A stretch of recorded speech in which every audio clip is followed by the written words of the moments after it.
Coñomán, cirujano, corríjame, coloproctólogo, Sí, ¿sí? coloproctólogo. Y es jefe de la unidad de Es jefe. coloproctología del Hospital Padre Hurtado. Ajá.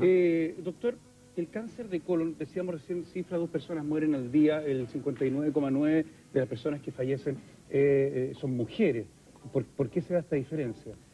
A ver, primero que nada, efectivamente las cifras de mortalidad del cáncer de colon en Chile han aumentado a esos valores. Más o menos son 700, 750 personas que cada año mueren producto de esta enfermedad y además se presentan nuevos casos todos los años, más o menos 1.100 a 1.200 personas. Ahora, la verdad que una diferencia tanto por sexo no existe. Probablemente esta es una cifra que revela una tendencia, pero en general, estadísticamente, se comportan más o menos similares en cuanto a ambos sexos. Hombres y mujeres más o Hombres menos y lo mismo, mujeres, digamos. exactamente. Sí. Pero es interesante un dato, doctor, que a mí me llamó mucho la atención, que tiene que ver con que Chile es uno de los países que ostenta casi un récord en relación a otros países de Latinoamérica. ¿Por qué Chile? ¿Qué tenemos? ¿Tenemos algo en los genes, en la alimentación? Bueno, como todos los cánceres, Felipe, estos se producen por un factor genético de base y un factor medioambiental. Y los países desarrollados, por ejemplo, Estados Unidos, Europa, son los que tienen las más altas tasas de cáncer de colon. Y en la medida que el país se va desarrollando, también va cambiando ciertas costumbres alimentarias, y eso va haciendo que se vaya produciendo un mayor aumento en la frecuencia de cáncer de colon. Y eso es lo que está pasando en nuestro país. Por ejemplo... Pero eso lo podríamos atribuir, doctor, si usted me dice que los países desarrollados, por ejemplo, como Estados Unidos, ostentan cifras altas de cáncer de colon, ¿podríamos atribuírselo a la llamada comida chatarra, por ejemplo? Que en base a mucha grasa. Sí, en efecto, eso es así. Sí, en África, por ejemplo, la incidencia de cáncer colorectal, porque cuando hablamos de cáncer de colon, hablamos de cáncer de colon y recto, para estos términos.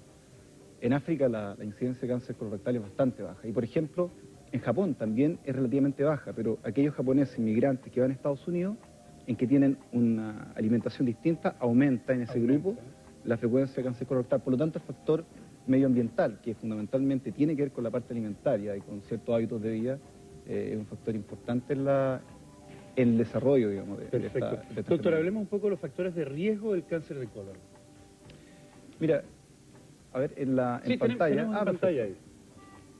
Bueno, ¿Mayores de 50 años? sí, una cosa importante es que el 90% de los cánceres de colon se dan en personas que son mayores de 50 años. Por lo tanto, su promedio de aparición está entre los 50 y los 60 años de vida. ¿Ya? Aquella persona que, por ejemplo, tiene una historia personal o familiar, como dice ahí, ¿no es cierto?, historia familiar de cáncer de colon o genético, recto. digamos. Claro, hay un componente genético importante y hay síndromes dentro de la parte hereditaria que hace que la persona tenga mucho mayor tendencia a presentar un cáncer de colon recto. Si la persona misma, como dice el tercer punto, tenía previamente algún cáncer de colon o recto, obviamente su posibilidad de tener un nuevo cáncer de colon recto es también bastante más alta que el resto de la población normal. Importante las mujeres, porque en el punto anterior había mujeres que tienen cáncer de mama, cáncer de recto, cáncer de endometrio, tampoco se libran de tener un mayor aumento de posibilidad también de tener un cáncer de colon.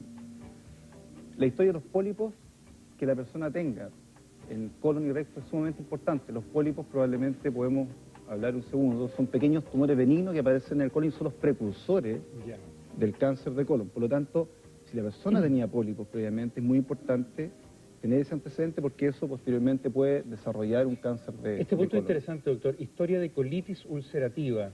Sí, la colitis ulcerativa es una enfermedad inflamatoria crónica del colon y aquella persona que tiene esa enfermedad, a lo largo del tiempo, cuando pasen más de 10 años aproximadamente, puede tener una alta tendencia de desarrollar cáncer de colon. Ahora, afortunadamente, en nuestra sociedad la colitis ulcerosa no es una enfermedad tan frecuente. Claro, pero una persona que tiene una colitis crónica, por ejemplo, que le cuesta... Pero colitis ulcerosa, no, ulcerosa. Es una enfermedad, una entidad bastante específica y la persona que tiene colitis ulcerosa tiene perfectamente claro, digamos, que tiene esa tendencia porque son personas que están en tratamiento constante y por lo tanto los médicos esto es interesante que seguramente lo vamos a ver después cómo prevenirlo, pero la alimentación pobre en fibras también. Sí. Dentro de los factores de riesgo se menciona una alimentación pobre en fibra, porque la fibra lo que hace es que el tránsito intestinal se acelere. Por lo tanto, los factores cancerígenos que yo puedo comer en las comidas, que quizás no conocemos todavía todos los factores cancerígenos, conocemos algunos, pero al consumir fibra aceleramos el tránsito intestinal, aceleramos el movimiento del colon,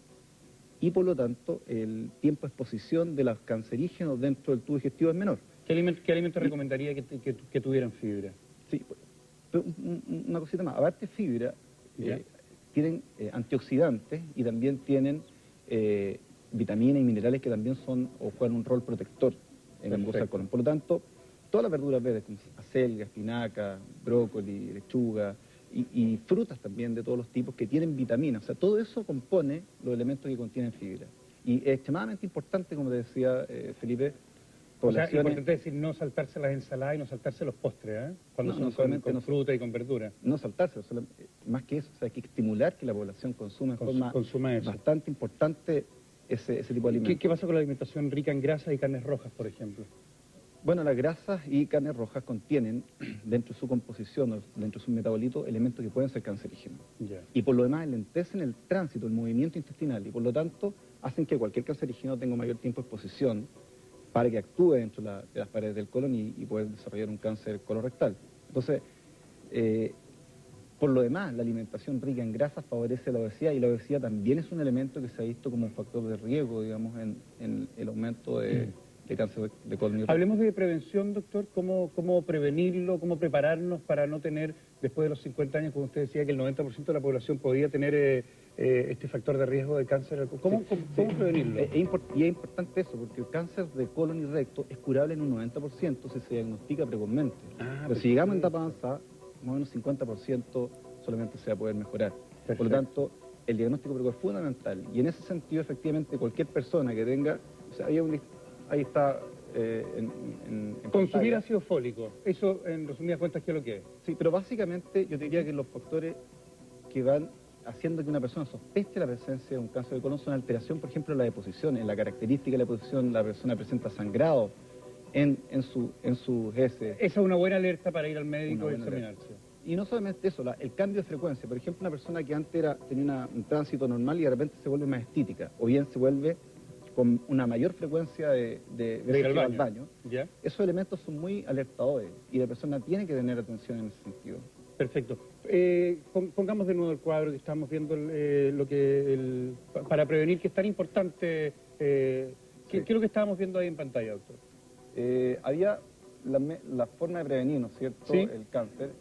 No sé si sale, bueno, pero la primera medida y más simple de todo es observar la deposición. La persona que observe estos elementos que yo te estoy mencionando puede alertarse por cualquiera de estos cambios que mencionamos. En segundo lugar, una persona que presenta... Ahí está, observar las deposiciones. Aumentar el consumo de fruta y verdura. Como decíamos delante, eso acelera el tránsito intestinal. La fruta y verdura contienen antioxidantes, vitaminas y minerales que van a jugar un rol protector de la mucosa del colon para prevenir el cáncer. Disminuir las grasas saturadas, porque eso nos va a llevar a obesidad, nos va a llevar a un enlentecimiento del tubo digestivo y además tiene cancerígeno. Y el calcio y vitamina B también lo encontramos, por ejemplo, en la leche descremada, calcio y la vitamina B en la fruta y verdura. Por lo tanto, tampoco es necesario en todos los casos estar consumiendo vitamina en forma agregada. El ácido fólico, ¿qué le preguntaba? El ácido fólico, ¿qué es lo que es? Esa es una vitamina, un tipo de vitamina B, y esa se contiene mucho en acelgas, en espinacas, en arvejas. Por lo tanto, un consumo de eso, digamos, sería suficiente.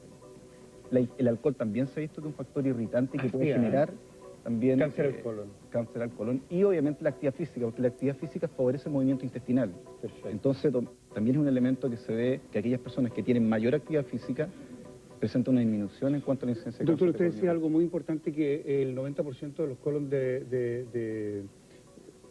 el cáncer al colon, ¿cierto?, se puede sanar.